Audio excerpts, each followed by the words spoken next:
بەخێوکردنی دوو پشک و مەر، پیشەیەکی نوێ و پارەیەکی خەیاڵی. بەخێوکردنی دوو پشک و مەر ئێستا بووەتە پیشەیەکی نوێ و بازرگانیەک کە بازرگانانی ئەو جۆرە پارەیەکی خەیاڵیان دەست دەکەوێت. بازرگانێکی ئەفغانی لە پارێزگای قەندەهار کە کێڵگەیەکی بەخێوکردنی دوو پشک و ماری دامەزراندووە بەم جۆرە باسی پیشەکەی دەکات و دەڵێت لەم کێڵگەیە 6,000 دوو پشک و 800 ماری تێدایە کە سەرجەمیان لە پارێزگاکانی قەندەهار و هێڵمەند و زابول کۆکراونەتەوە. ئەحمەد شا بەڕێوەبەری کێڵگەکە دەڵێت تا ئێستا لە پارێزگای قەندەهار هیچ وەبەرهێنانێک لەم بوارەدا نەکراوە و بەپێی پێوەرە نێودەوڵەتیەکان ژەهری دوو پشک و مارەکانی بەهۆی وشکی کەشوهەواوە کوالێتی باشی هەیە.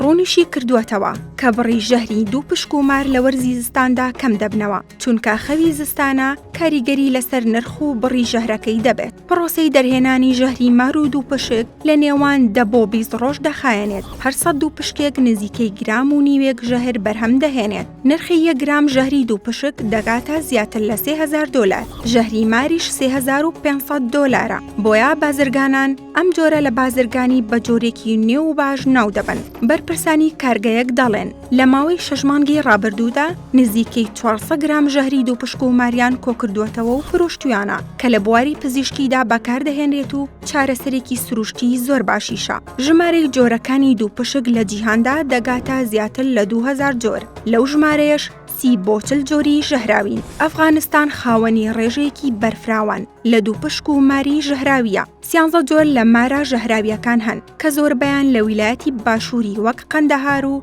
هێڵمەند و ئوروزگانن. بەوتەی ئەو کەسانی بەرپرسی کێڵگەکەن ژەهرەکان بەهۆی وشکی کەشوهەوای ئەو ناوچانە لە هەندێکی دیکە جیا دەکرێتەوە.